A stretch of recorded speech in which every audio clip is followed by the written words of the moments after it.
forget that part. Hi everybody, and welcome to the Filmmakers Guide to the Galaxy. We are on episode 11 and here with DP Larry Smith, BSC. Welcome, Larry.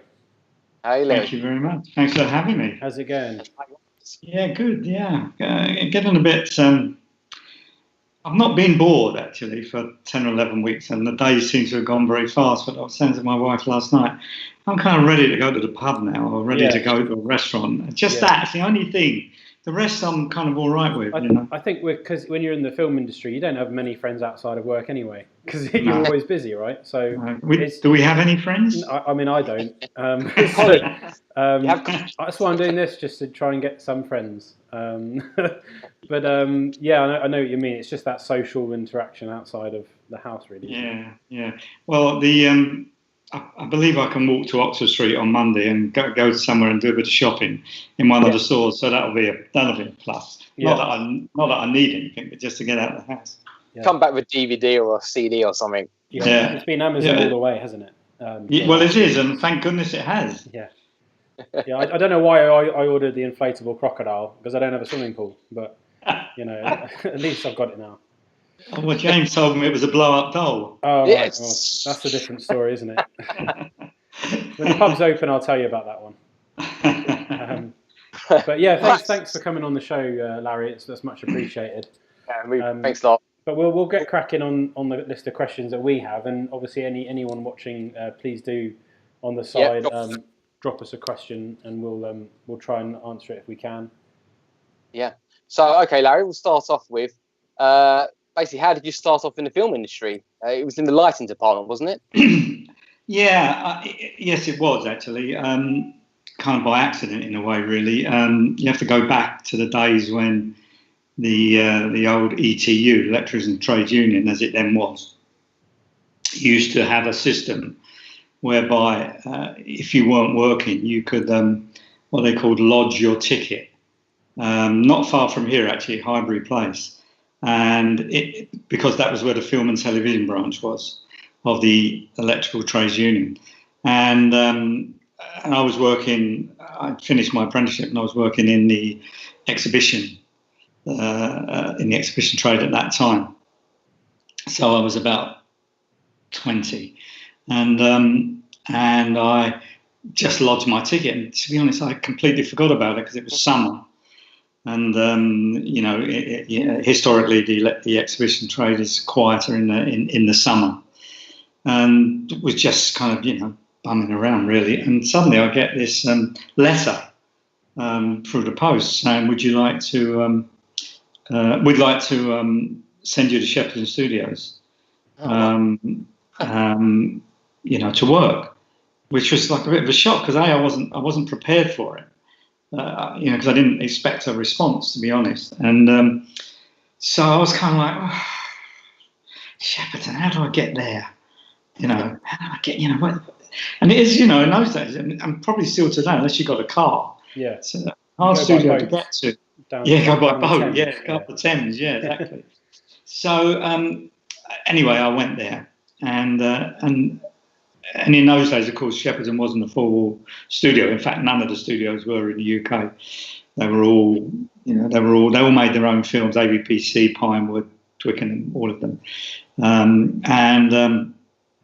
So when I got there, there was 40 other electricians ready to start on that day. That's without all of the people that were already obviously working there, because they had, X amount of films ready to start up. So, which kind of surprised me. I was a bit overwhelmed by how many people there were, and so they said, right, there used to be a kind of a canteen area, and now today it's all gone as an old wooden hut. If you guys go in there and just hang out in there, and we'll probably get you to come and do some work today. So we all sat in this room and we're all talking and whatever, and nothing happened that day. So we sat there and just went home that night. Next day, same thing, nothing happened. And it got to about 4 days, and we hadn't been given any work. And I'm sure it was, it was a whole planning logistics thing. It wasn't because they didn't want to give us any work. So I just started getting a bit bored. So I started to walk onto the stages and walk up into the gantry. which I'd never been on a stage before at that time, and just looked down over the set, just to kind of, alleviate the boredom. And so I did that, and then came back the next day and Friday.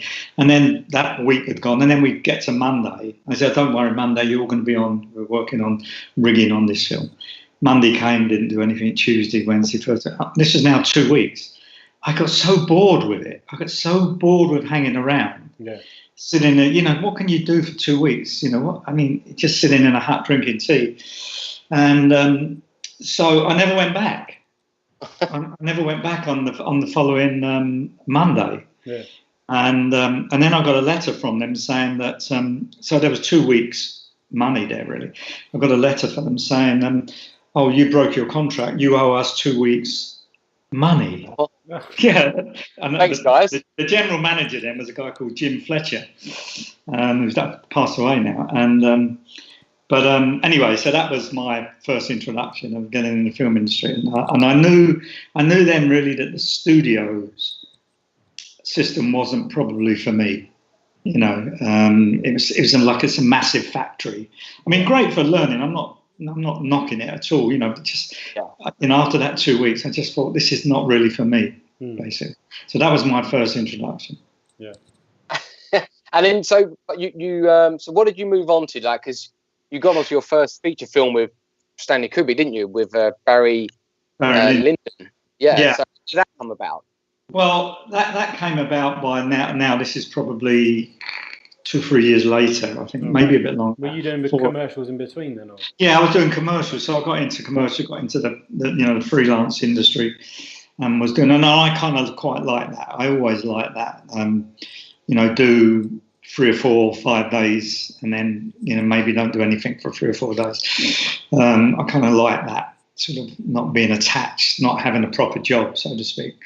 Yeah. And so I was in the commercial scene, and then did a few freelance films. Worked on films for people, and then that was kind of really where my sort of life was at that time. And I was busy, so I never really had a problem. I was always seemed to be doing something.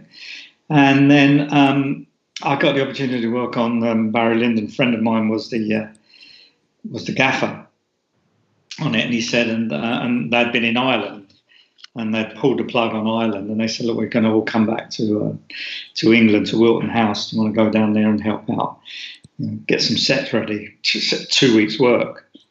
So I said, yeah, sure, why not?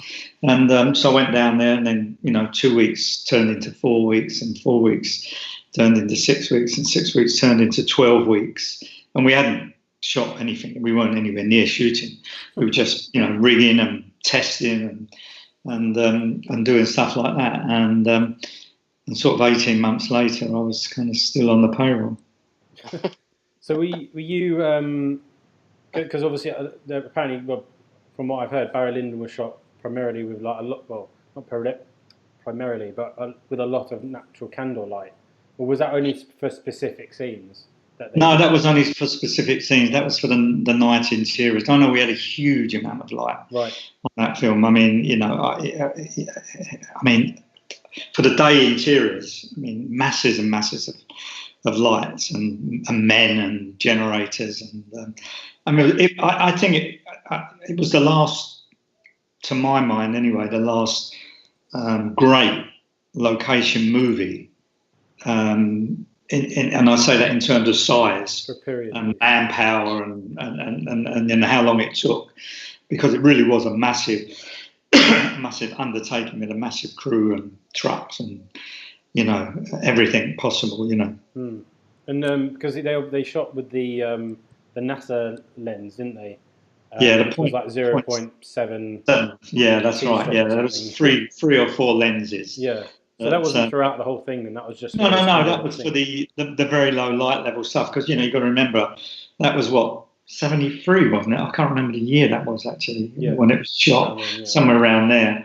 I think the film stock then was probably, fastest film stock was probably 100 ASA, somewhere around there, which we used to use as 100 ASA with no filter and correct it in the labs, just to get that little bit of extra speed. So, you know, to get those 0.7 lenses, you know, would kind of probably be the equivalent to shooting with, you know, 500 ASA today with a, you know, with a 1.3, 1.4 lens, you know. Yeah. So you were still on the edge. Yeah. Of whatever you were doing, you know. But it certainly worked very well for those interior night candle scenes. Yeah. And could you see then that you the sort of the workings of how it was with Kubrick? So well, just because that was like the first time you were working or on set with him, you know, yeah, well, in the background as it were. But basically, what happened was that when we started getting all the sets ready, you know, I didn't really even know who he was. I mean, I knew who he was, but I didn't know who he was in the sense that I knew he was an American director.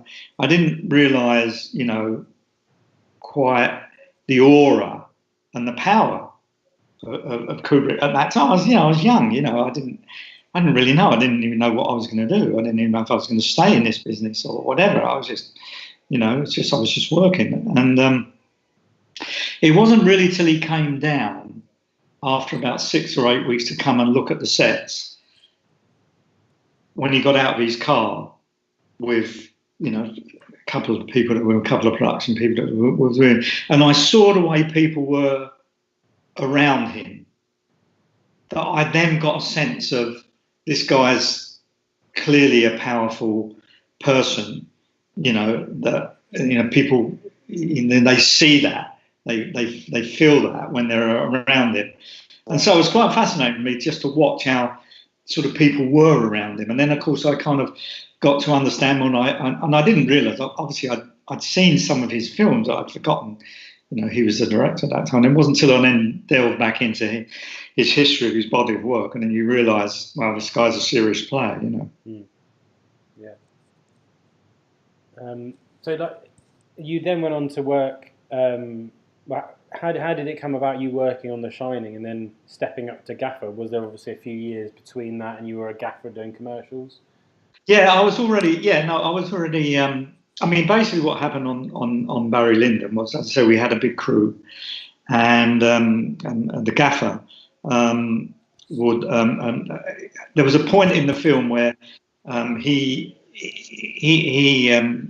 was sick, or he had some problems for a week or so, a few days a week, whatever, I can't remember. And I knew John Alcott because I'd worked with John doing commercials. So, you know, that in itself wasn't a problem. But all this time, even though I was standing by on the set with the gaffer, and, you know, there weren't many of us standing by on the set because most of the lights were all outside. There were a few bits and pieces, you know, on the set, but not too much.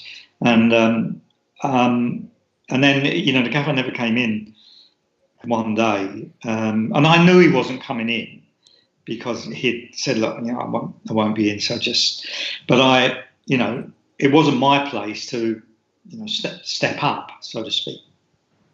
And what happened was that, you know, we were trying to get a set ready. I remember it was quite an early frosty morning, and John kept asking me where the gaffer was, and I said, I have no idea. You know, I didn't want to get into the politics of where he was or whatever. And anyway, the long and the short of it was that he pulled me in to stand by, you know, and work with him on the set. And then after about an hour or something, we were lighting through the windows. You couldn't see anything out the windows because all the windows were all traced.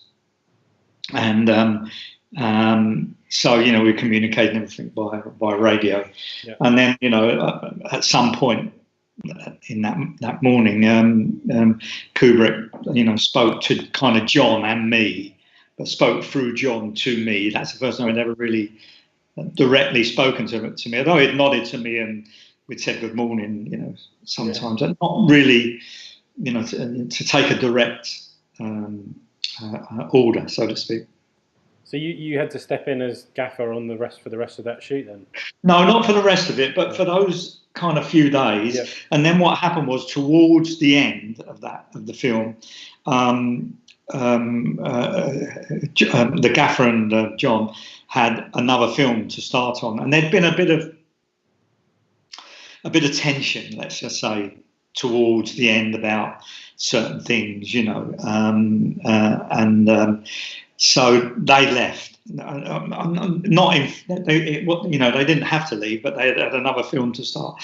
So what happened was that I stepped in at that point and I did the last. I can't remember how long it was. I mean, we'd left Wilton House, and then we went back and shot some stuff in some small studios in London. So I did the last 4 to 6 weeks, and then because of that, I carried on and, you know, shut the film down, because he used to own all of his own equipment.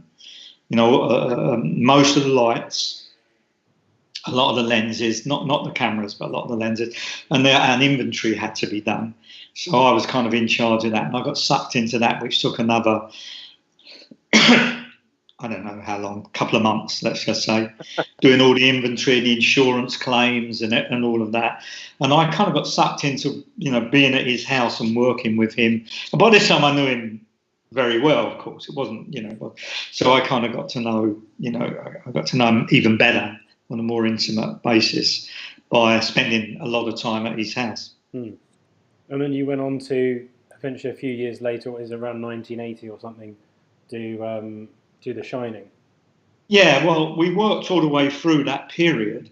I was working on and off from at his house, and I couldn't stay there because, you know, he used to like to give me things to do, you know, to keep me up there. But you know, I can't. You know, it's a bit like the studio scenario. I can't be there just doing that stuff all of that time. I needed to get out and, you know, do other work, and so we would always be discussing. And you know, after about 2 years, we were already in prep. I think it was about a 4-year gap between Barry Lyndon and The Shining, or should we say into pre-production for The Shining.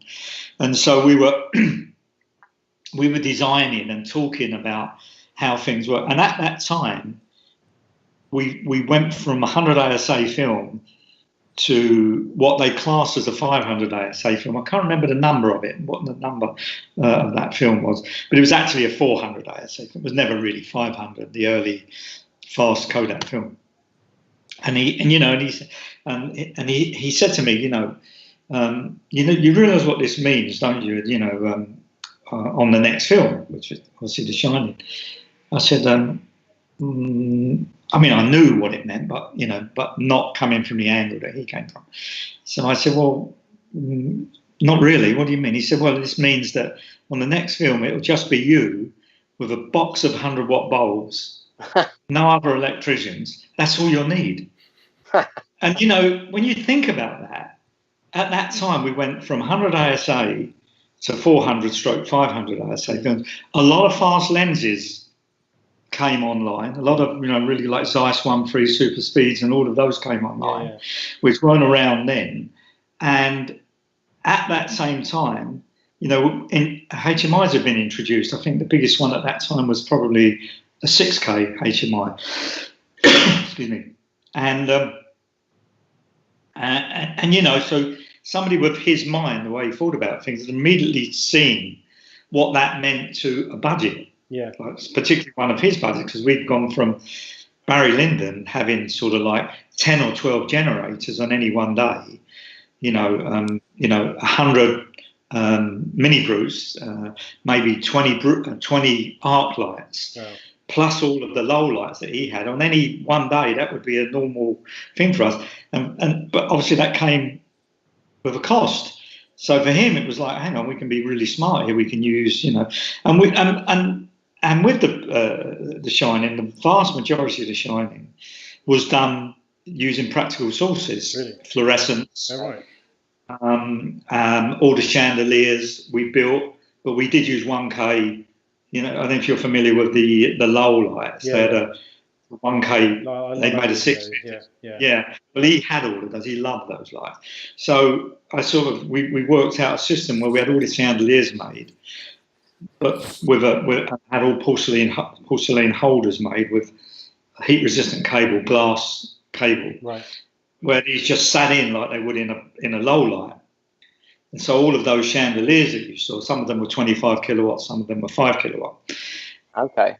Plus all the fluorescents in all of the hallways were all fluorescent, and all of the backing that you saw when you looked out and you saw the burnt out backing, and maybe the conifer trees there, behind that backing were sort of scaffold poles with about say 15 or 20 Dino 1 kilowatt past 64 bulbs that we had holders made for, clamped onto the scaffold.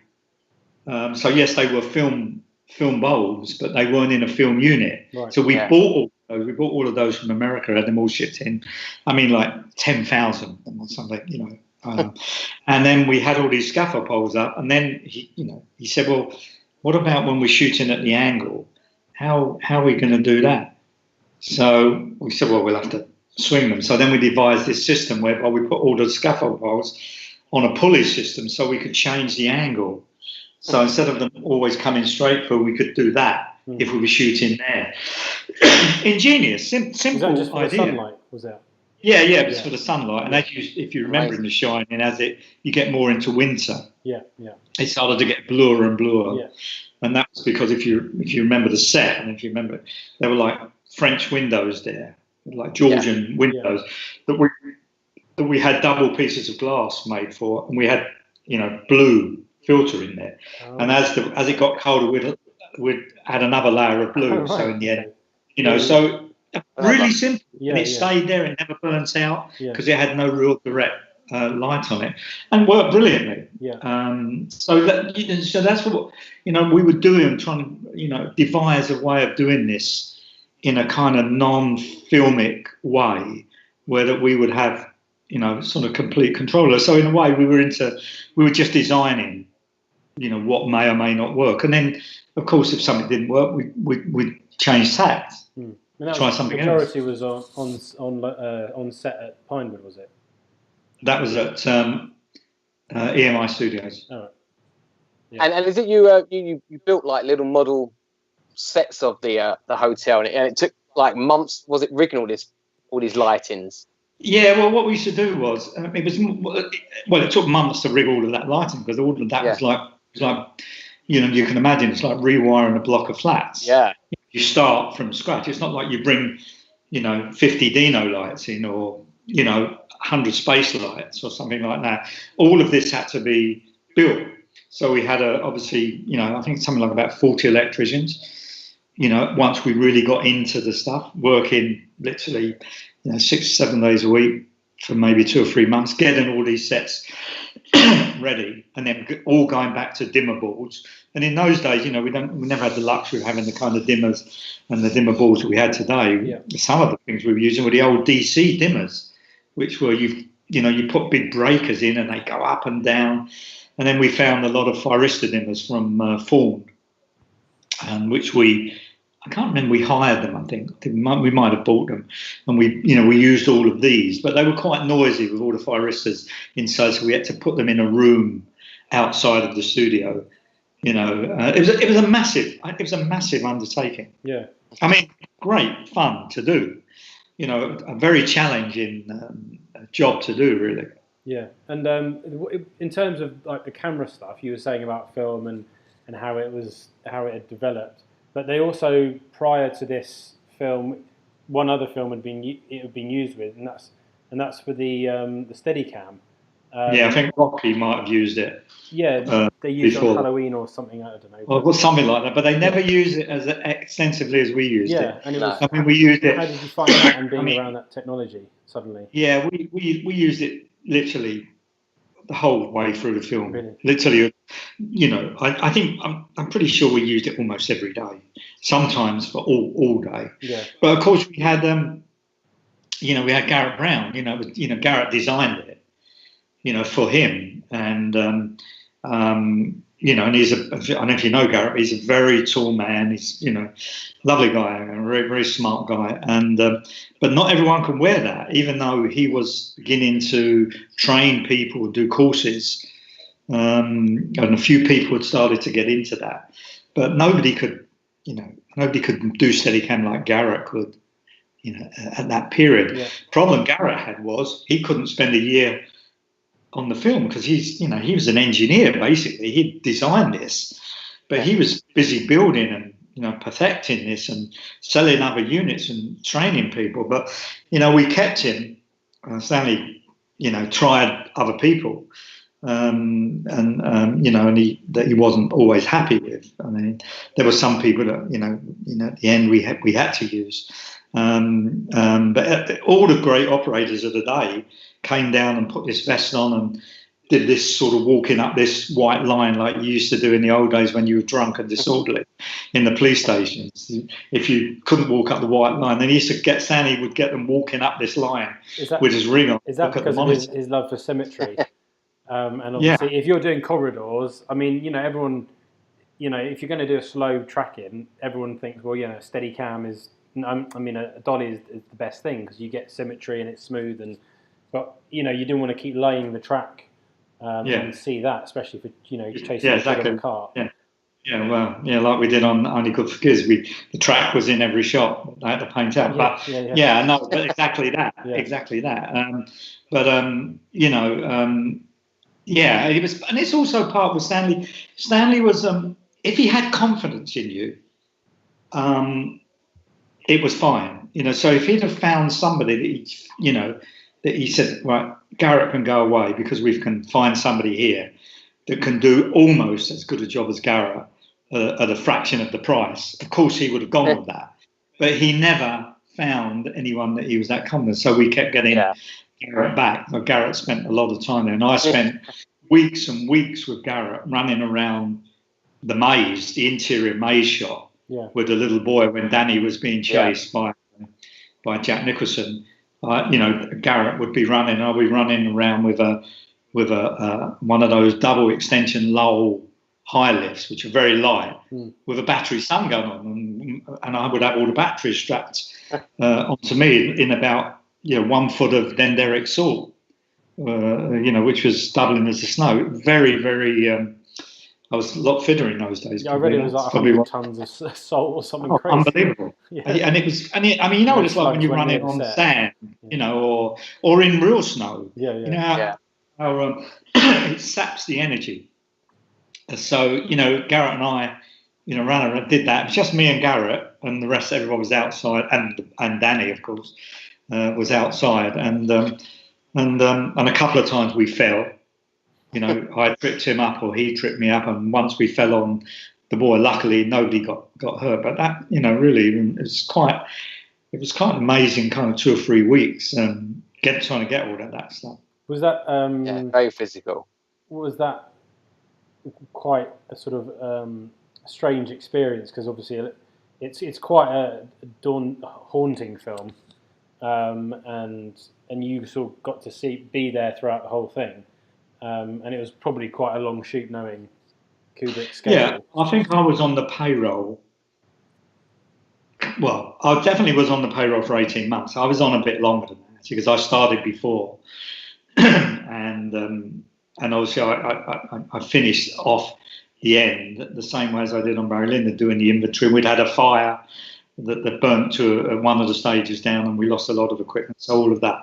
I had to speak with, all the insurance people, the forensic people. So it went on for me forever. And it was, I keep saying I've never had a proper job all my life, but the two, those two films with Kubrick were like doing a proper job. Yeah. Well, that you obviously your relationship with Kubrick went on then to you becoming the DOP on Eyes Wide Shut.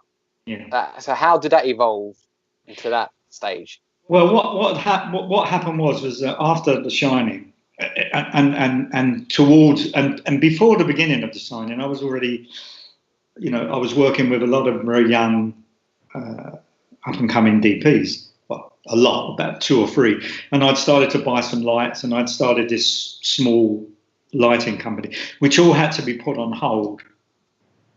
Obviously, while I did The Shining. And it's always longer than you think it's going to be, So it really did, and and the few people that I was working with at that time. I mean, one of them was Howard Atherton. He was probably the best known at that time, because I kind of got to this stage where I wasn't even sure if I was going to do The Shining. I thought, I think my gut tells me I need to pursue this other side of my life, But, you get sucked in with Stanley, it's very hard, man, to say no to. And there's a loyalty factor there as well that comes into play. Yeah. So at the end of The Shining, by this period, by starting on Barry Lyndon and then finishing off all of the stuff that went on after The Shining, I think it had been about 12 or 13 years I'd been working with him. I believe, I'd have to check that. It was a long time, and it was very intense, or it could be very intense. Yeah. And you know what it's like when you're on an intense shoot, even if it's 4 weeks, 8 weeks, 12 weeks, at the end you're like, I'm glad this is it. You just need to get away and do something. Holiday. You need a holiday. You just need a change of environment. Yeah. So I kind of knew then that's probably the last film I was going to do with him. Although I did kind of get involved at arm's length with Full Metal Jacket as a sort of unpaid advisor. He would call me up and I would talk to him about certain things, But I never really got involved in that film on a day-to-day basis, apart from just the odd phone call. And by this time, of course, the company that I'd formed was growing, and we had a lot of camera men working with us. And I bought a lot of equipment, and I had a studio that I was developing in King's Cross. So this had become my life, and I was enjoying it, and it got so sort of big that I had to stop working as a gaffer and I had to run the company, which I didn't mind. It was actually okay. It was something new. I hadn't done that before.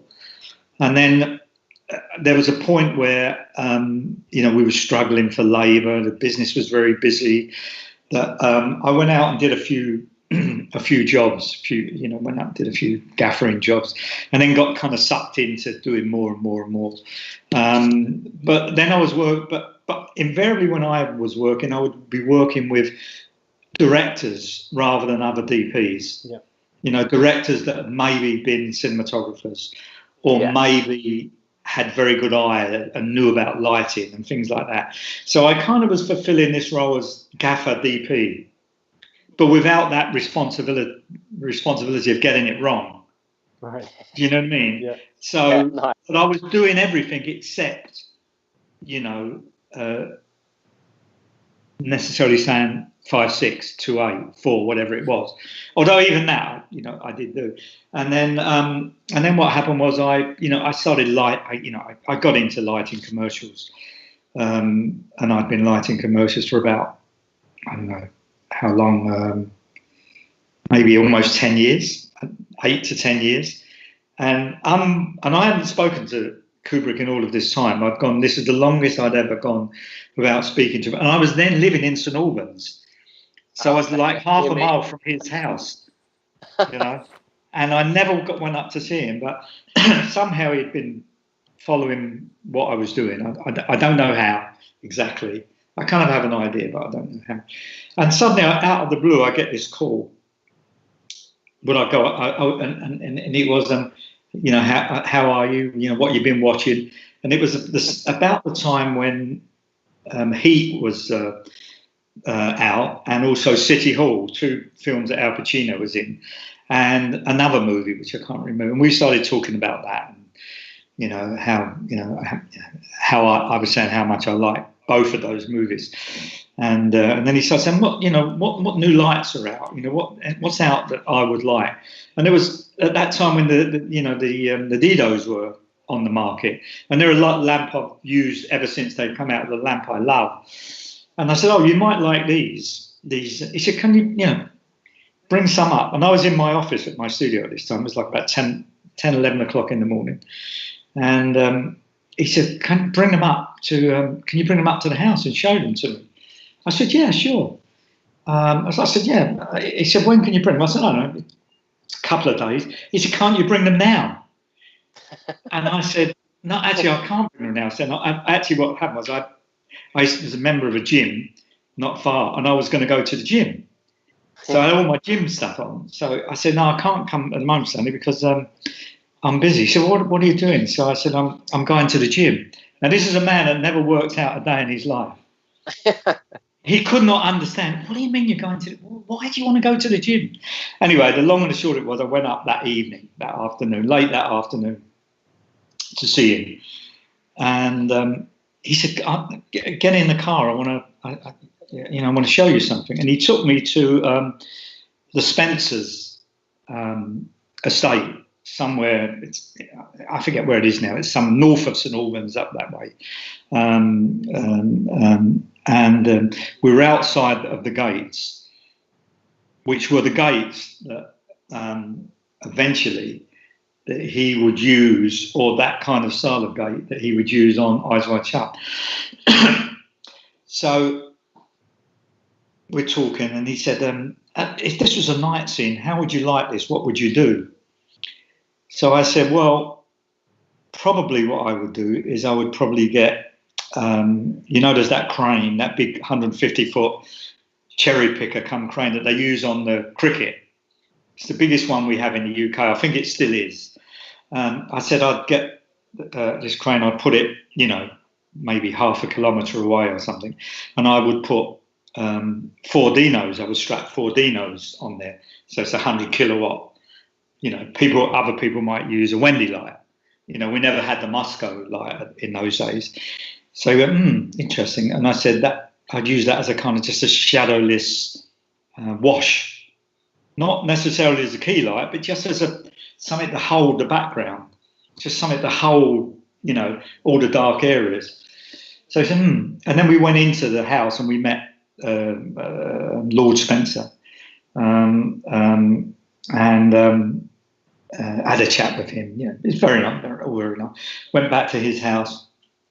So I said, I better show you these. This is about 6 or 7 hours have gone by now. So I better show you these Dinos. He went, yeah, right. So I showed him to him. He said, yeah, very good. He wasn't really interested in that. So I said, okay, speak to you later. And off I went.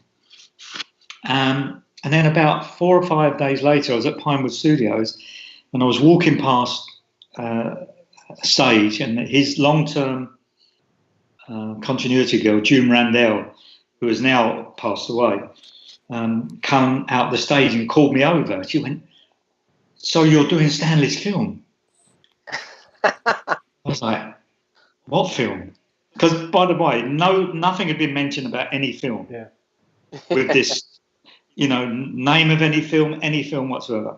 I mean, obviously I knew something was going on, but, So I said, no, I'm not June. She said, you are. But it wasn't Eyes Wide Shut. It was the film that he was prepping, that he'd spent $6 million on, which I cannot remember the name of it. It's not the Velici Papers. It's something like that. Sorry? It's whatever didn't get made. Yeah, and it was a bit similar, as I understand, to Schindler's List.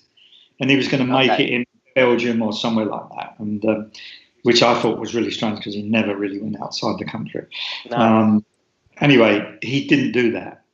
So about a year went by, and I get a call again, and same sort of thing. Can you come up to the house?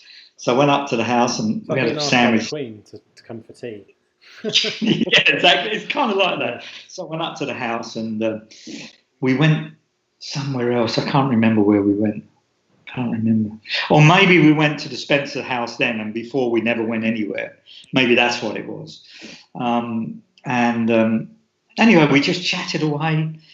Again, no mention of Eyes Wide Shut. No mention about anything. We talked a bit more extensively about, this and that. And he said to me, can I see see some of the work you've done? So I said, yeah, sure. I went away, sent him my commercial reel, and he phoned me up a couple of days later. He was very complimentary about it.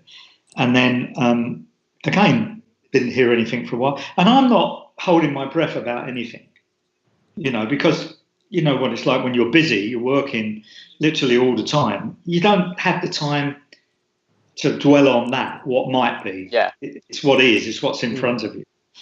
And so, you know, I forget, a bit of time went by, 2 or 3 months.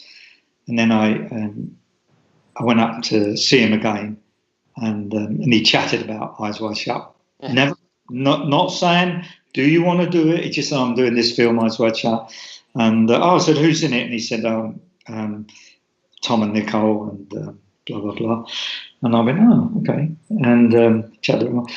And then I went back, and a few weeks went by. And then I got I had this bizarre phone call from him that said, so what do you think?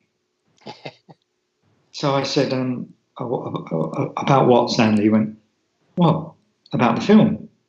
And I hadn't read a script. I didn't know anything about this film, apart from he and I talking about technique and lights and things like that. And I said, well, I don't know. He said, well, do you want to do it? Just like that. Which really kind of, you know, I kind of went a little bit cold almost, because what I'd played back in my mind was that I'd had 13 years. I know what it's like working for Kubrick, you know, as a gaffer, as someone he likes. When you're a DP, you're at a different level again. Mm. And I just suddenly thought, you know, is this something I want to do? Because at that time, you know, as a commercials DOP, I was probably working no less than 3 days a week, and sometimes it was probably 4 or 5. And you guys do the sums, what that means in terms of finance. Yeah. You know, in those days, you made a shitload of money doing commercials and had a pretty nice life. And I wasn't really sure if I wanted to get back into, you know, doing this for Stan, even though it was like a massive honour, you know. I wasn't really sure if it was for me. So we had this kind of to and fro, and I said, you know, well, let me think about it, which kind of, I think, surprised him a little bit. And I said, I'm going on holiday, which I was. I'm going to France. And, you know, if you send me the script and I'll read it while I'm there. Not send me the script, and if I like it, I'll do it, and if I don't, it wasn't that. I said, just send me the script anyway. And it gave me time to think about it. And so I did that, and about 4 or 5 days later, he called me. I said, give me a couple of weeks. And about 4 or 5 days, he came Jan, his producer, called me, his brother-in-law. Said, Stanley wants to know why you haven't made a deal. Said to make a deal. I said, well, I haven't said, you know, I haven't finished the script. Anyway, I won't bore you with the details. And this kind of went on to and fro. And the rest of it, you know, ultimately, I said, yes, I'll do it. Yeah. That was basically it. And wasn't that one of the longest running shoots to date, or that he's ever done, or something like that? Well, it was like a year and a half or something, 2 years. Well, again, I was on the payroll for about 18 months, actually being paid, and I was doing tests, nighttime tests out in the streets, you know, with literally no light. With you remember, I don't know if you guys got a chance to use it. You may not, but there used to be a film stock I used to use on commercials, and it was 800 ASA stock. Right. And I loved this stock because you could shoot anywhere with it. Yeah. It's before digital, obviously. And so, you know, I was testing this and testing with lenses. But, you know, so I was doing that when I could, I would borrow a camera and go out and shoot some tests. And I remember at that time, I was Ben Davis was working with me, was doing a lot of work with me as my first AC. All right. You know, we worked so we did a few tests together. And I had a conversation with him this morning through BAFTA Crew. So that's a coincidence. Yeah. And you know, and so and I think we shot. I mean, we never shot every single day for that amount of time. But it was a long shoot. I mean, whether it's a record shoot, it's in the Guinness Book of Records for having continuous. I think like 49 days or something. Really, your paycheck was probably in there as the biggest paycheck. Well, I have to say, I got cumulatively, I made a lot of money. But I tell you, it affects your soul in the end. Yeah. I mean, that must have been a very frustrating, I guess, shoot for going on so long, and especially being a DOP on it. Yeah, and of course, when you work with, you have to understand when you work with Kubrick, who was a photographer, is a cinematographer. as well. Knows about lenses. No, you get into that scenario where, I'm looking at, and I'm looking at it one way and he's looking at it another way. And, even though we kind of think we're talking the same language, we weren't always talking the same language. So like his eye was probably a stop and a half brighter than my eye. So when I'm, darker. Right. So when I'm looking at something thinking it's too bright, he's thinking it's too dark. Right. Even though we would do extensive tests. Yeah. And he would say, I think this is, 2.5. And I'd say, I think it's 2.8. It might even be 2.8 and 1/3. So we would go along that route and then we would start shooting. And we would, let's say I won that battle, we would be 2.8.5, let's just say. By the end of the day, we were wide open. Yeah. He would keep opening up. Let's open up. We can always print it down. Let's open up. Because he used to get, a little bit paranoid, I suppose, about, I don't know if it was because his eyes were going a little bit, and as the day went on, they got a bit more tired and things felt a bit more, felt a bit darker. I don't know what it was, but certainly we always used to start off at 2.8.5 and end up shooting around about 2 1/3. Yeah. Yeah. And of course, everything that we did on every single frame of Eyes Wide Shut was force developed 2 stops. Right. Okay. Okay. So is that just to help make it cleaner or grainier or? No, it was.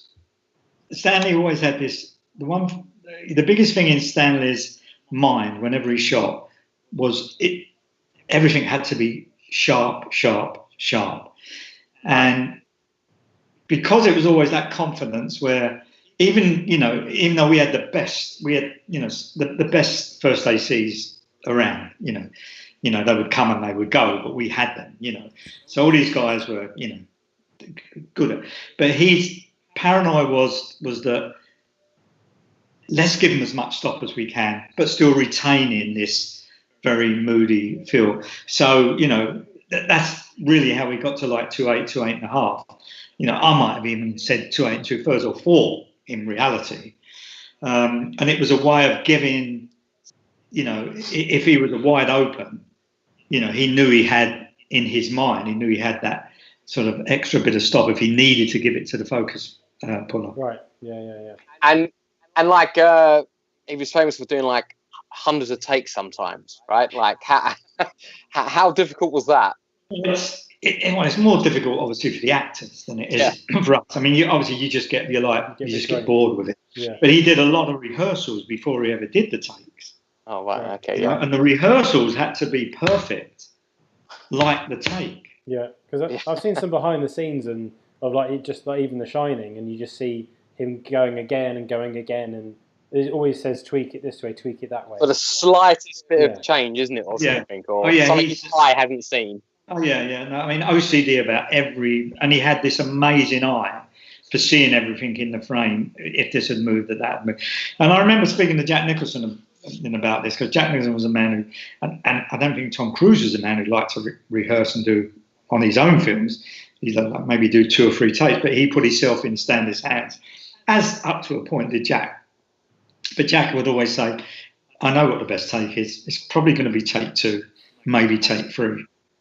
So if he was doing like 40 takes, But I have to say, to be fair to both of them, and in particular Jack, I mean, his performance in The Shining. I mean, he was The Shining. Yeah. Like Tom Hardy was Bronson. Yeah. Without those 2 characters, it's not a film. Yeah, definitely. And didn't he improv his Johnny and all that scene? And I mean, obviously he told him, right, I want you to break through the door, but he just sort of went with that. Yeah, I can't remember the lead up to that, but Jack would have thrown the odd thing in there, and Stanley, with someone like Jack, he's always open to listening, so it might have been something that he threw in. Yeah. Did he do A Cuckoo's Nest before that or after? The Cuckoo's. One flew over the Cuckoo's Nest before or after? Yeah, which he got an Oscar for. Yeah, he won an Oscar. Yeah. All of his stuff. Look at Jack Nicholson's body of work up until you know, around about the shining time. You know, it's fantastic. Fantastic. Yeah. Mm. And you then went on to work with Nicholas Winding Refn on I think two of his better films, Bronson and Only God Forgives. What was it? Well, before that I did a film which I think is his best film. He hates it, but I thought it was a good film called Fear X. Yeah, I know. Yeah. which is no violence in it, no gratuitous violence. You never see a gun. It's a psychological thriller. John Turturro, who again was really the main character in a character film, you know. So I did that with him first of all, and that was his first movie. Yeah. Okay. Because he was still sort of growing up and getting, you know, well, as everyone does, you know, they get better as the films go, and you know, increasing budgets, etc. But you went. Yeah, he had done some Danish TV. He had done the Bushe trilogy, isn't it, or something? Yeah, but I don't know if he'd done the trilogy. He'd done Bushe 1. And he may have done the second thing that he did, episode 1. I can't actually remember, but I remember seeing Bushe 1 because I was in South Africa shooting, doing a film, and you know, we were under canvas in the desert, and he sent this DVD out to me to watch, and I watched Bushe, and I thought it was interesting film. Yeah. And you went on to do Bronson after that other film as well. Yeah. And how was that? How was that for you, having to portray?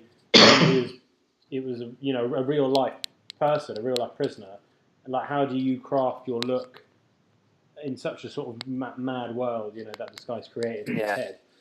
Where was your influence on that? And well, with Bronson, of course, I mean, I knew the history of Bronson. You know, I knew the character, because he's my era. You know, So I knew all about Bronson, and his name was Michael. I can't remember his second name now. It wasn't Bronson, obviously. It was. He changed his name to Charles Bronson. So I knew the history of him. I knew he was Britain's longest-serving prisoner, and I knew I felt he was quite an interesting character, because you know, he'd been in prison all of these years, and still there now today. Yeah. And you know, you see it in Bronson. You know, I mean, I think the worst crime he ever committed was stealing some jewelry from a jewelry shop. Yeah, he fights a lot. He's quite a violent man, but he never raped anyone. He never murdered anyone. You know, he never stole millions of pounds like the train robbers did, etc., etc. He's been in prison for most of those years, because he was an embarrassment, you know, to a very conservative system, as it was in those days, getting on the roof and protesting and constantly fighting, and also somebody that they couldn't break. They could never break his spirit, you know, and that's, you know, that was probably the main reason, you know, he was in prison. And he's written 2 or 3 books, you know, so I knew the character. Nicholas didn't know him at all. Didn't know who he was, you know. He wouldn't do, you know. He's a Danish director that really. This would only be the real first time he'd worked in England. He'd done, you know, a Miss Marple's thing, but he hadn't really worked in the UK, so he didn't know him. Excuse me. And he didn't want to also, when he got to know him, he didn't want to glorify him. Yeah. As this kind of violent sort of person. But how can you tell a story about Charles Bronson and not kind of glorify the violent person? Have a protagonist and he likes to fight. You've got to have someone to follow. Yeah, and you know, and so basically it was a very, very low budget film with like 0 budget for anything. You know, like I had a truckload of lights, but I never had the men to get them off. You know, the production designer, a guy called Adrian Smith, who I knew, I'd worked with Adrian, who did Trafficker with me.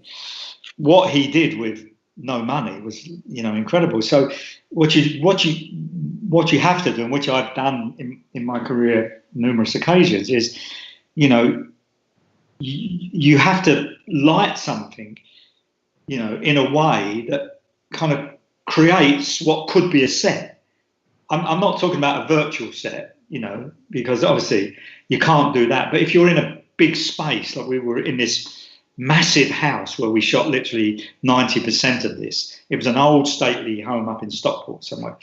And it was an incredible house, completely dilapidated in most areas, but it had something about it. It had character. And so, it was just a way of trying to get some interesting light in there and then let the room take care of itself. So for example, the big ballroom scene there where he kind of gets up and he's dancing with all of the other people in that massive room had 3 huge dome skylights.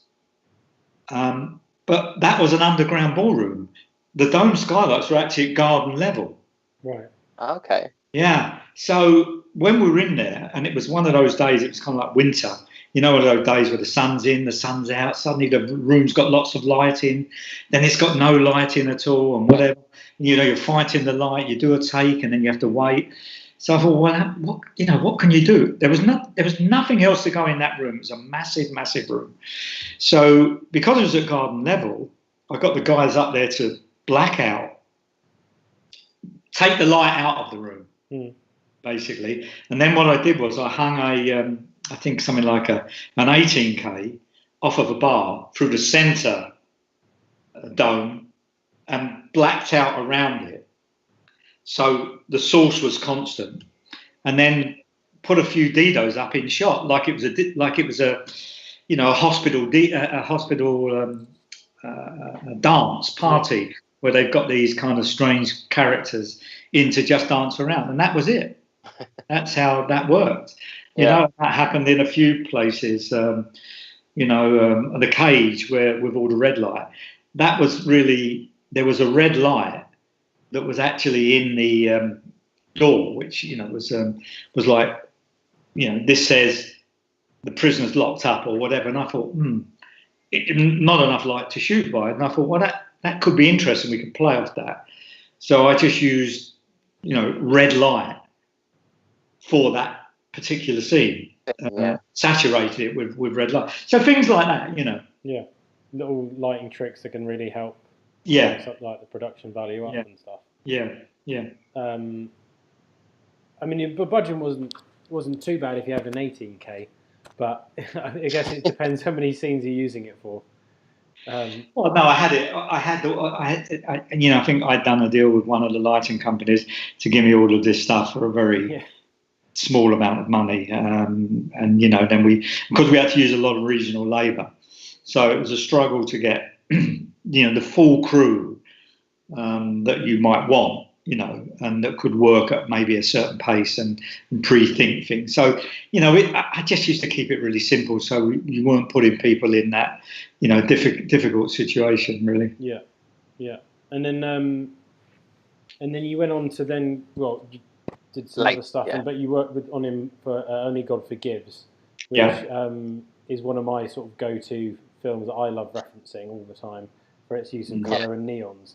Can you just tell us a little bit about where you shot that? What kind of environments it was? If it was any sets or the specific locations, and then the decisions based on that for the lighting and the camera movement and stuff. I know earlier you mentioned dollies and having to get rid of the tracking post and the track. I think the neons and the colour was something that made it, quite menacing, but then interesting at the same time. Well, it was all location. We didn't have any studio stuff on that, so it was in Bangkok.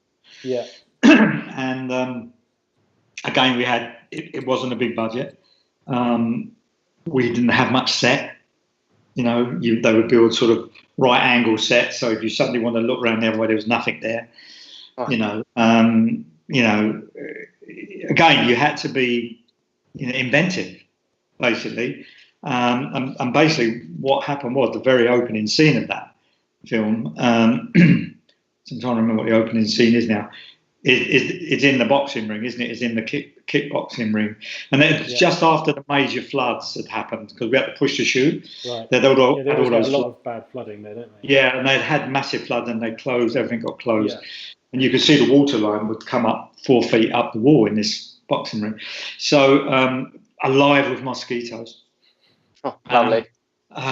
Especially after all of that.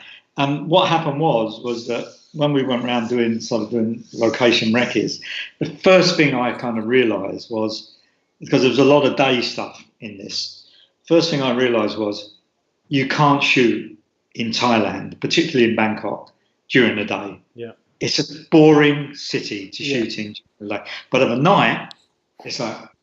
Comes alive, Comes alive. Colours. Yeah. The mismatch of colours. No two lights are the same. So I kind of said, and this is something that's really, because I do not like doing night work. I hate night shooting. I don't mind one night or 2 nights. Yeah. And said, this all has to be shot at night. And we ended up shooting probably about 6 weeks of nights. Wow. 40 degrees of heat. Yeah. But to get that kind of look. Yeah. So we started in the boxing ring, in the kickboxing, in the Thai, I forget what they call it now, Muay Thai ring. Muay Thai, and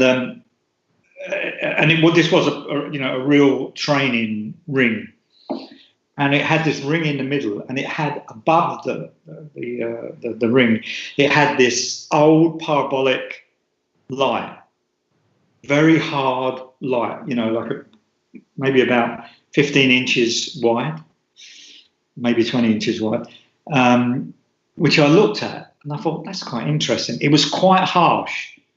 That's quite interesting, that. And sort of just took that on board, didn't really think too much about it. And then I had fluorescence all around. That's what used to light the perimeter for the people that would be watching it.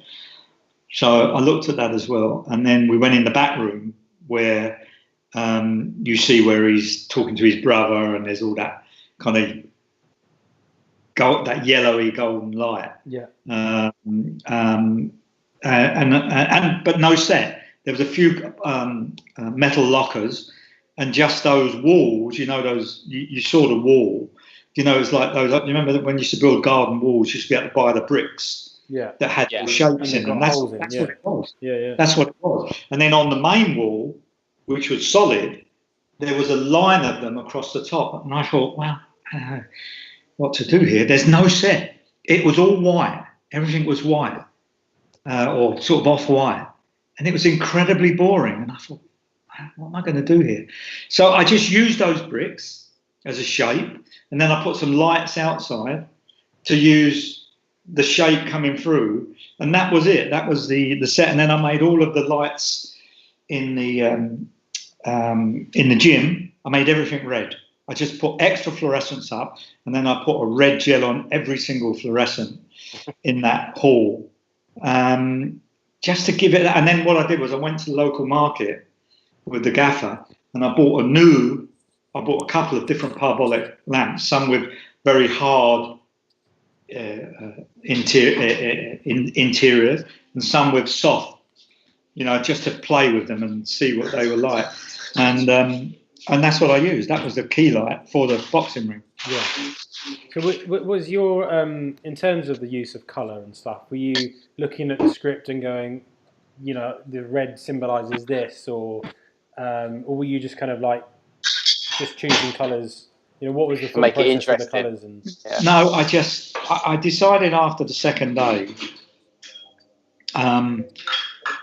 because I was operating one of the cameras in the beginning, and we ended up with 3 cameras on that all the way through, because Ryan Gosling had his own camera. He had a red. It's the first time I'd ever used a red, which I didn't want to really mix with the Alexa.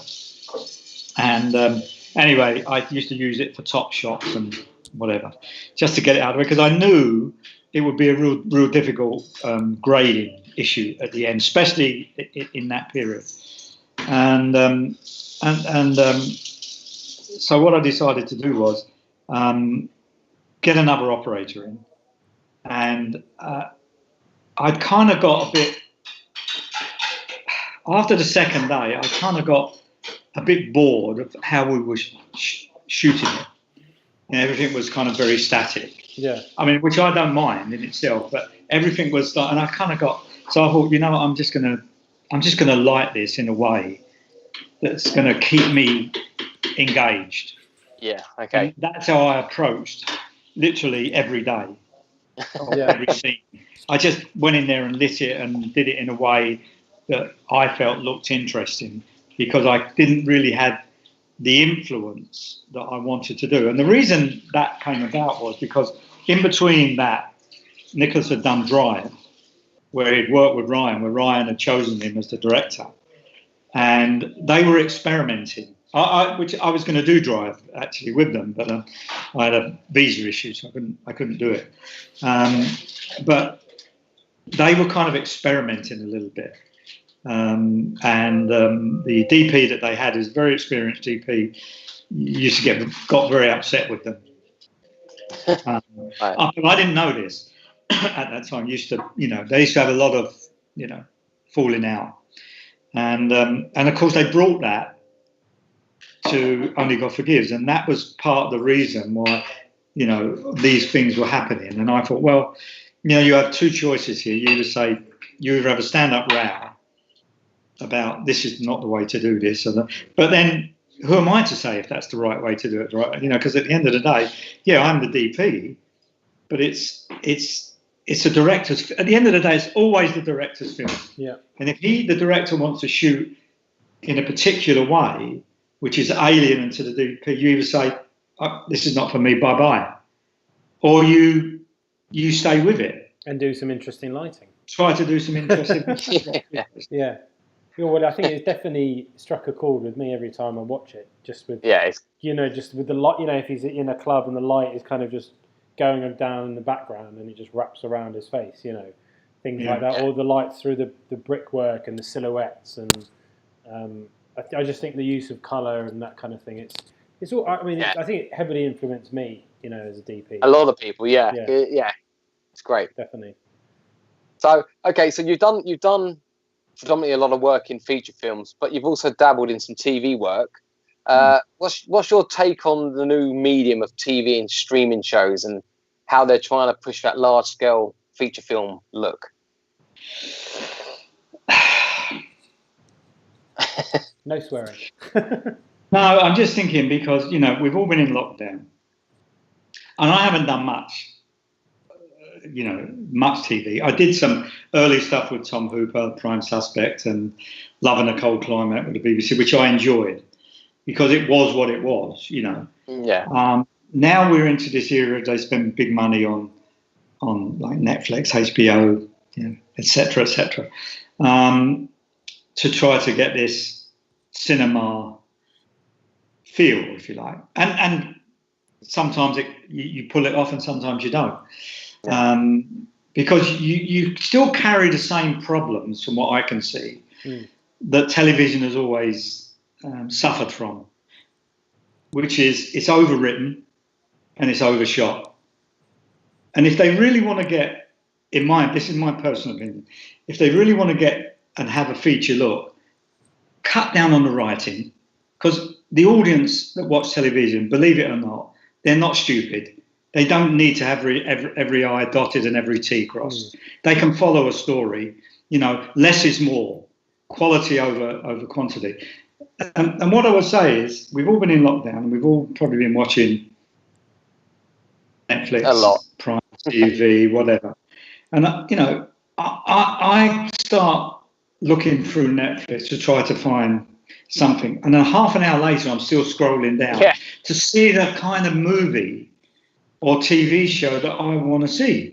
And I find it really, really difficult. Yeah, I'm just into one show at the moment, which I was up very late this morning watching because my wife watches everything. She said, you've got to watch this, which is the Jeff Daniel thing where it's about the pre 9/11, something tower. And it's excellent. And the reason it's excellent is because it's history, and you know about this stuff. And there's stuff you don't know about, and you can fill in all those blanks.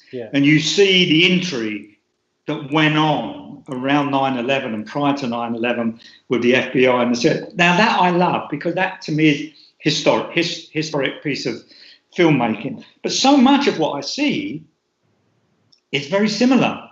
They're all chasing the dragon, aren't they? What is it? I don't know what it is. There's got to be better ways of presenting this stuff on these streaming services. When you think what you've got, Netflix, you've got Amazon, you've got Apple TV, you've got Homebox has come in. Yeah, HBO. There's one in America that we don't know about. HBO used to do it really well. I felt. Yeah. I felt that the early HBO stuff was very filmic. Yeah. Yeah. You know, and I think there's so much stuff out there now, and I think so much of it is mediocre. Not necessarily in the way it's shot. I don't necessarily mean that, but you know, the quality of the story, the quality of the acting, the quality, you know. So all it is kind of more of the same. It's kind of more bad television, but with a bigger budget. Not all of it. And they're also, like you said, they are. They're all like, you know, we have to do 3 cameras, or we have to, you know, multi-camera, and we've only got 10 days to do an episode.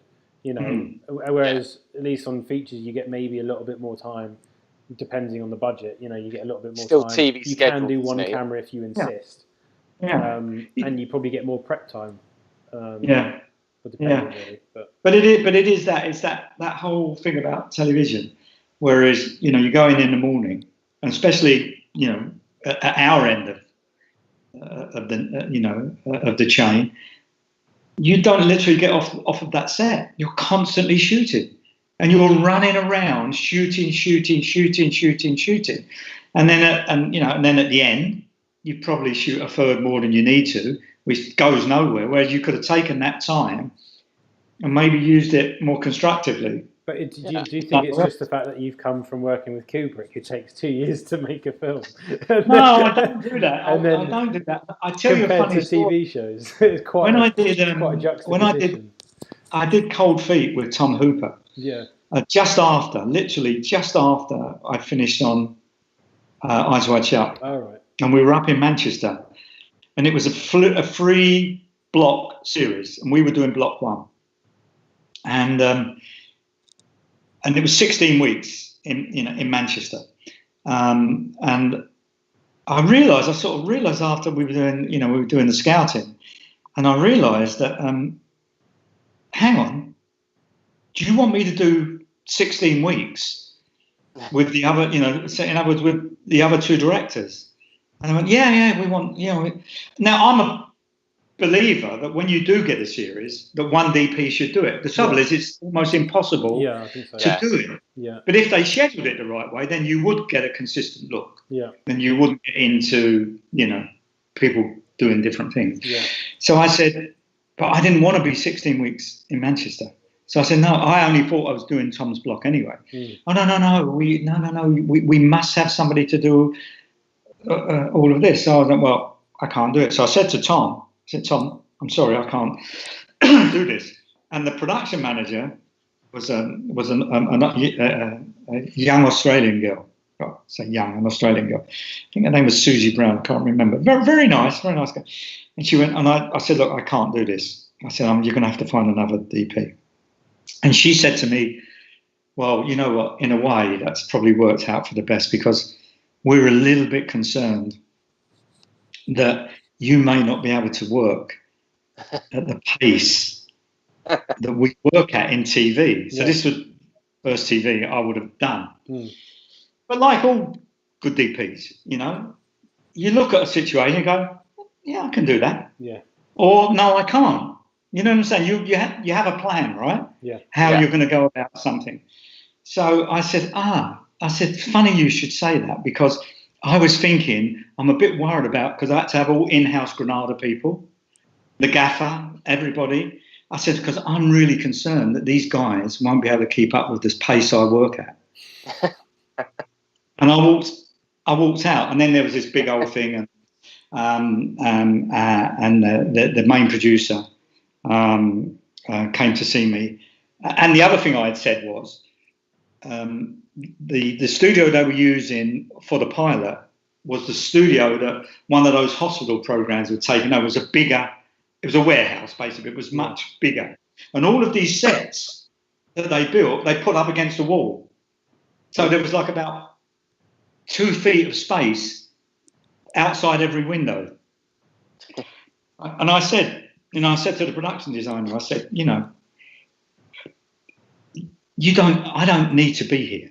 This is not, I can't look out the windows. I can't give it any depth.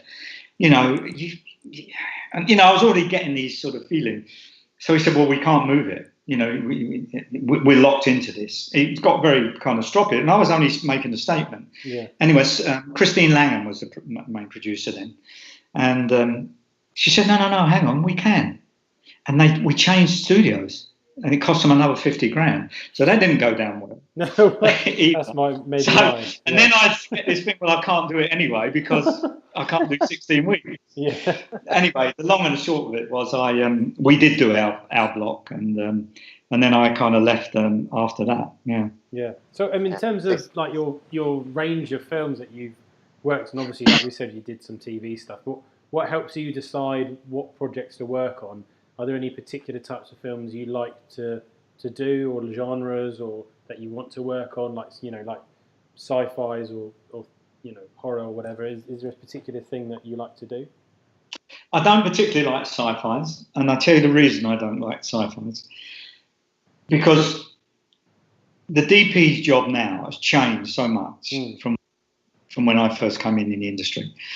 I think you probably already worked out that my attention span is not great. I can't stand in front of green screens all day. That's not lighting. No. It would drive me mad. Just, yeah. And something this is something I firmly believe now. When you see, the end product of something, and it could be a sci-fi, it could be, it could be many things, because so many things have VFX in and green screen now. And you look at some of this stuff and some of it, and it looks great. It looks really good. But 50%, quite often more, it's been built on the computer by a VFX team. Yeah. And they get no credit whatsoever. And I think now, and I really personally believe this when it comes to Oscars, anything that's got a huge amount of VFX in, they should give the VFX. You should share any awards you get when it's got a huge amount of VFX in, or at least give them a separate award. Yeah. Because so much of what they do, of what you see, is what they do, not what we do. Yeah. Yeah. Well, the whole outfit of like Iron Man and everyone else are just changed in post, all the time, aren't they? Yeah. Yeah. And everybody, and the other interesting thing is that, when you're into this, doing a lot of VFX, especially if you're with, not really particularly experienced directors, they all know everything about VFX. Oh, no, we can do that in post, I know you've heard millions of, if they put a little bit of green there, that'll be, and of course, sometimes that's correct, and sometimes you think, well, actually, I'm not sure that's going to work. But, because we're not supposed to be experts in that, we're supposed to have a VFX person with us, just, say, Larry, can you give me this? Can you give me that? Can you and I think that's fair. That's how it should be, rather than we all think we know everything. And I certainly don't know everything about it. I don't want to know. Collaborate probably a lot more. And I've done visual effects stuff, and you do have to just collaborate from beginning to end. Yeah. Just that extra few people that who wouldn't normally be in the room. If it was a drama, exactly drama, you just now have to talk to these geeks who know all about computers and know what they're talking about. and they do know it, and we don't. No. Some of us do want to know more. Yeah. Because I know a lot of DPs that are very much of that persuasion, and some of us, people like me, I don't want to know more. I know as much as I need to know, and that. So get back to answer your question. When I see a script like that's got lots of VFX in it, and you can see it. I'm not particularly interested in that. Horror, I'm about to do something that's got an element of horror in it, but not like a Dracula type horror and blood and guts and all of that. Although there is, to be fair, there is a bit of that in it. But this is a little bit more sort of interesting. So it's not something I would go out of my way to do, but this is interesting, and I know the director. I've worked with the director before, so as a producer, I said, I'm happy to do this.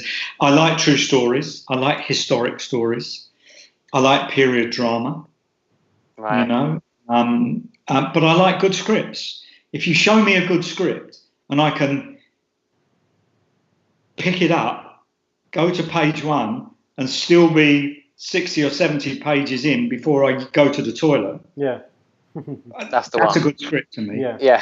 Not page 1, I'll finish that later. Yeah. You know. So scripts, it's to me is always debate. But you pick and choose now, rather than, I mean, you know, like I think when you're starting out, you just want to say yes to everything, keep learning. But like I think you obviously you're choosing, getting the best scripts where possible. No, that's true, of course, and it's very easy for somebody to say, oh yeah, you know, it's all material driven. Yeah.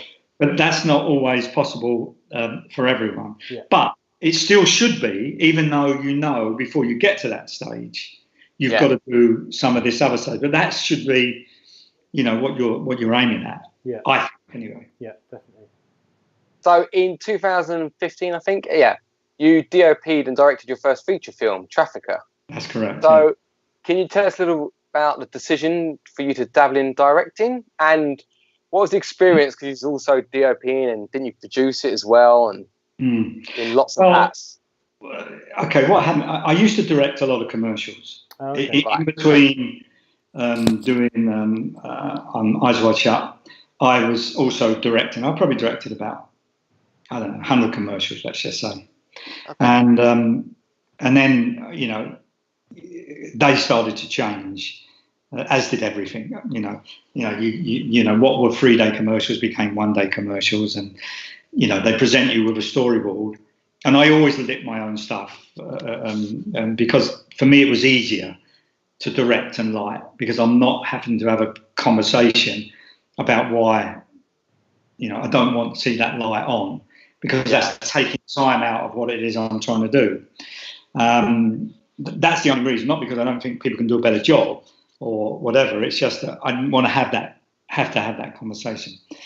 So I've always directed, but it's never been something that, you know, I wanted to be my day job. My day job is being a cinematographer. Right. But I always said that if I find something interesting to do, I will do it.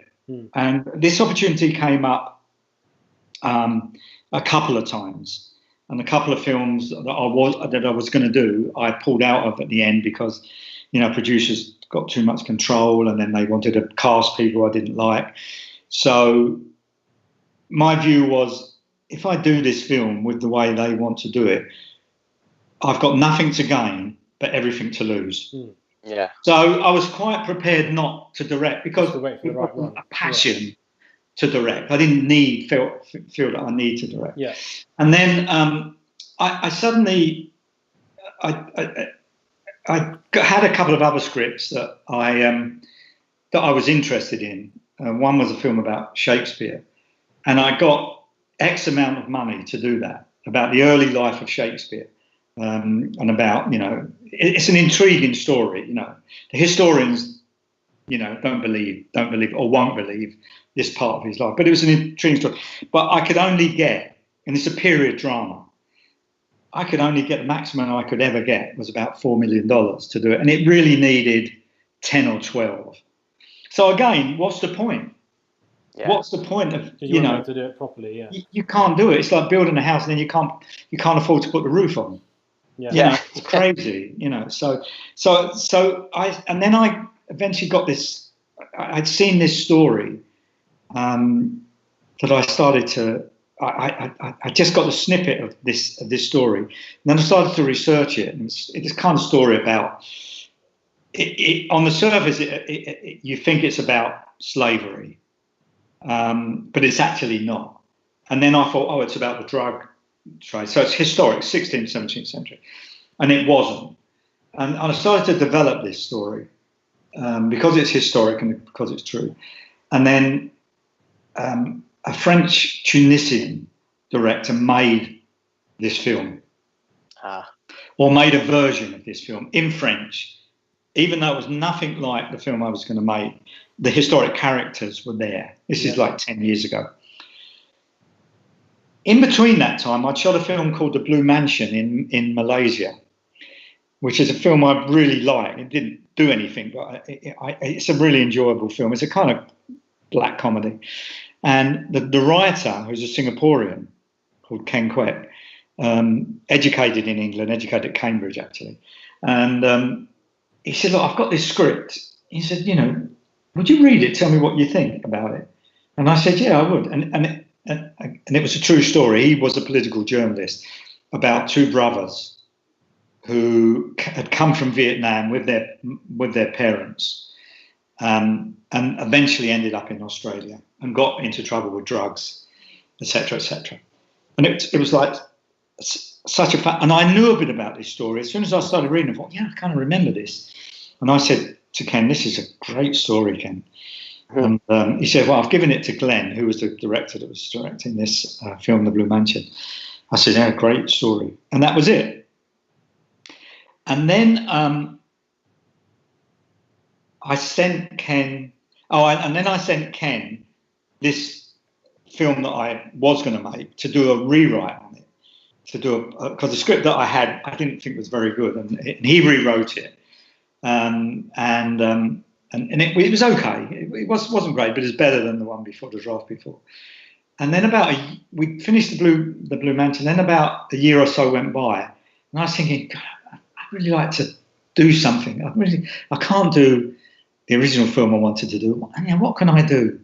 And I remembered this story, so I called Ken up and I said, Ken, what's happening about your film?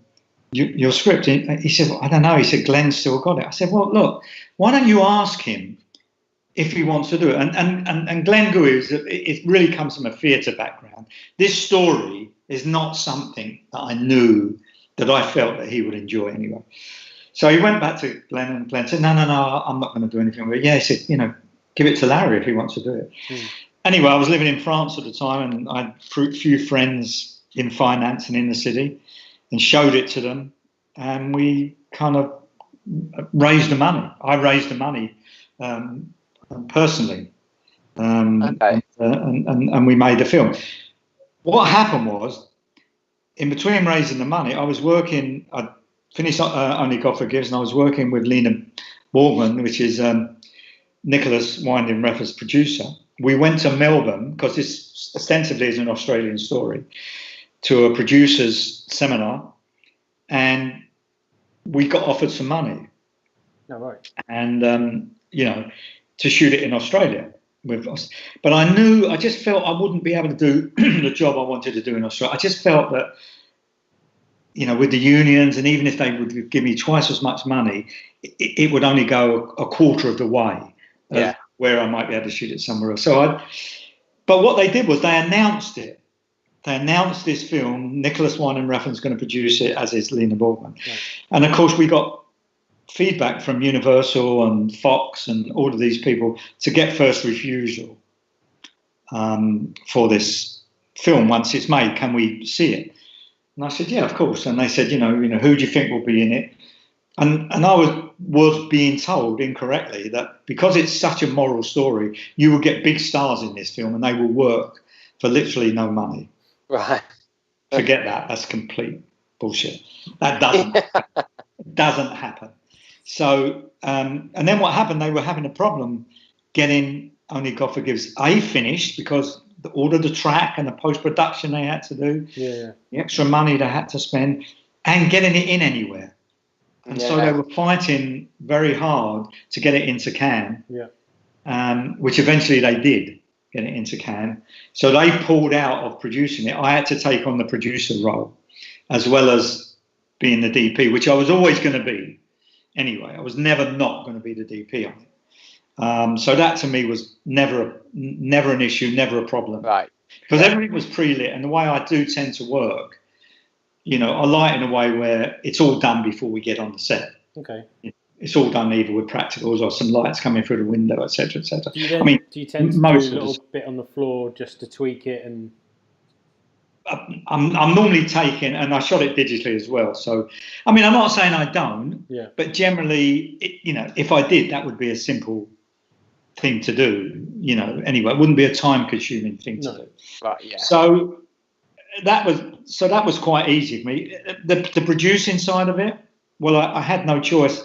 It was either stop the film, and I used a local producer there, English guy that I knew, who had a facility company there, who was really the line producer. Malaysia, and I kind of kept control of the money that we had. And I kept control of I reckon I had control of about 90% of it. I think maybe 10% of it got away from me, because you're in a foreign country, you're in Thailand, it's very corrupt, you don't speak the language, et cetera, et cetera. So I think maybe 90%, 85, 90%, Yeah. And then you're obviously directing it as well. Yeah. And that was a bit more of a struggle, because what I would say is, because that's the acting side, that obviously camera, lighting, and producer, but it's just that connection with the actors that we keep our mouths shut as DPs, on that sense. Yeah, but I think that if you're lucky to work in the UK, let's just say let's say take Love in a Cold Climate as an example, we had the best television actors money could buy.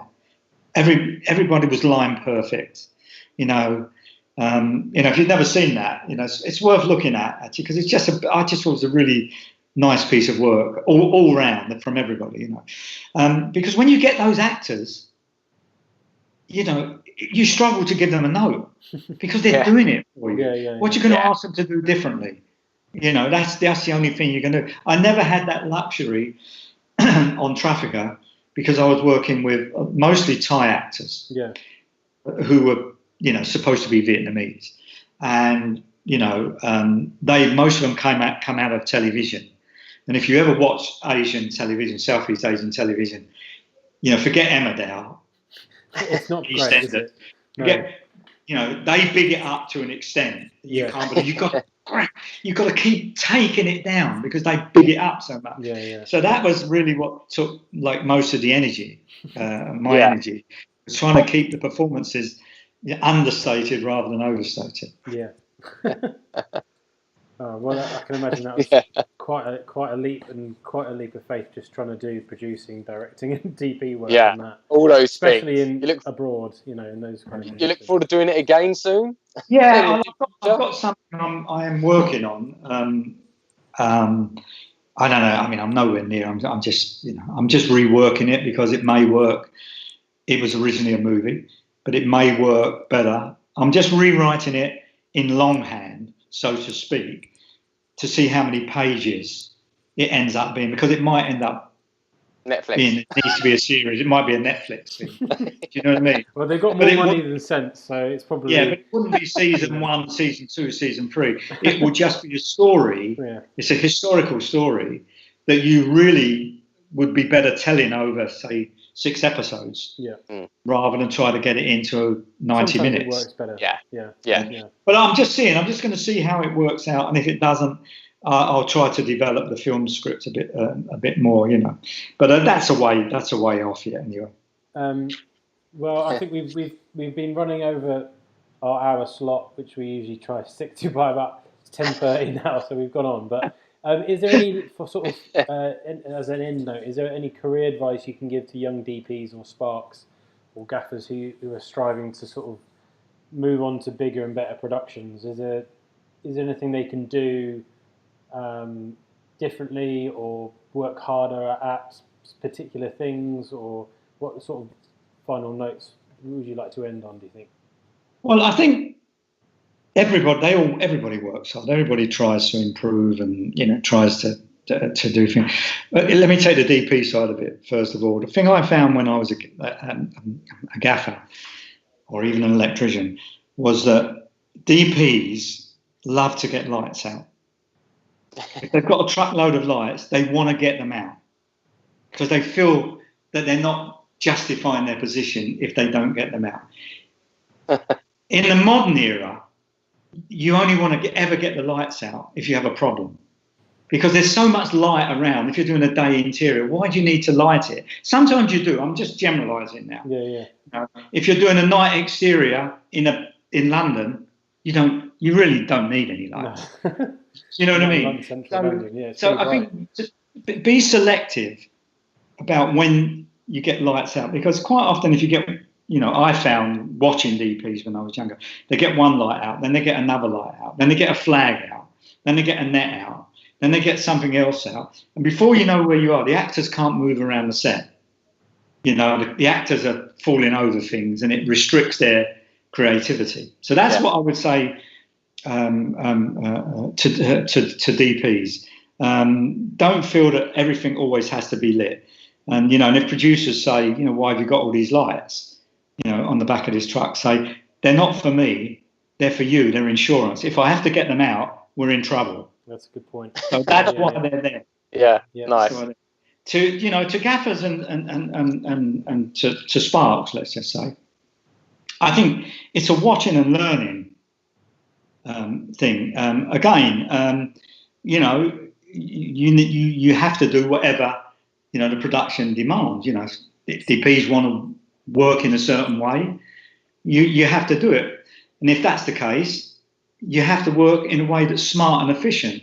You have to say, okay, I know how this guy works. He's going to want this, and this. And you can, prep all of that and get all of that stuff, get ahead of the game rather than have, stuff thrown at you. Yeah. Because I think, if you work with, and if you're working on a decent, obviously on a low budget, 2-week shoot or something like that, you're making it up as you go along anyway. The DP is, the director is probably, it has to be a bit more, documentary in style.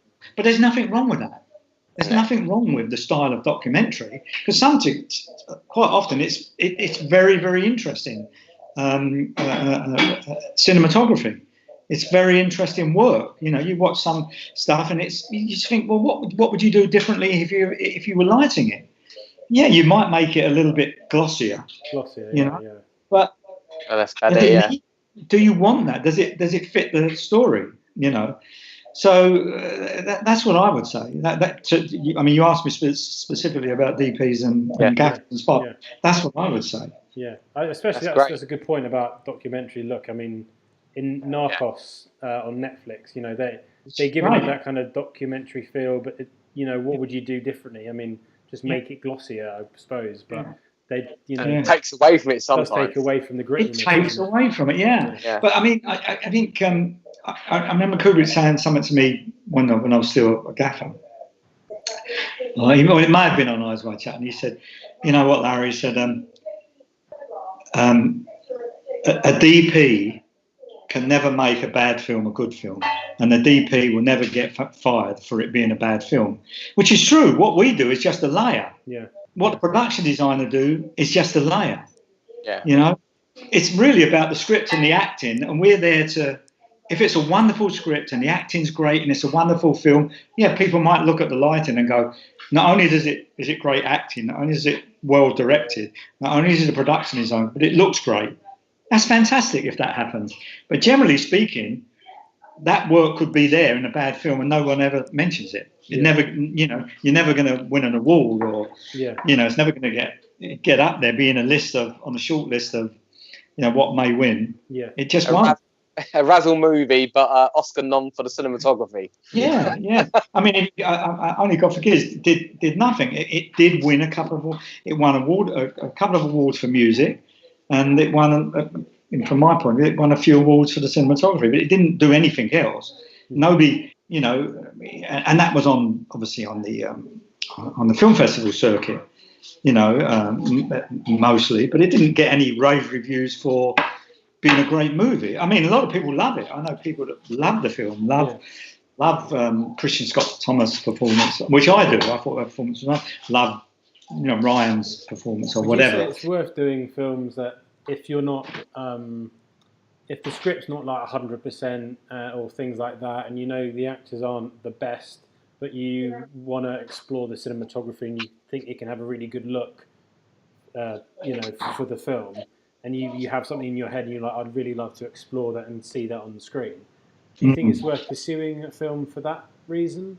Or do you I would do that in one genre only, because I've never done this. I'd love to make a Western, Right. And I would do that in a Western. Even if the script's bad or the acting's Yeah, bad. I would, because I just enjoy it so much. I would do it like the Clint Eastwood film, like The Unforgiven. Was it Unforgiven? Unforgiven, yeah, that's brilliant. Yeah. Which was a great film because it showed what the West was like. It was all mud and shit. It was real life. It's all dark, wasn't it? Yeah. They couldn't shoot straight. The guns. That's realism. You know? I'd love to do something like that. I'd love to do something like that. Yeah, that would be great. Well, thanks very much for your time, Larry. It's very much appreciated. We've had some amazing stories from yourself, and we hope to all be back on set soon. That's for sure. Yeah. Well, let's hope so. Yeah. Well, thanks again. Thanks a lot, Larry. Good luck going forward, guys. Take care. Cheers, Larry, and we'll see you all next week. Everyone take care. Thank you. Yeah. Bye.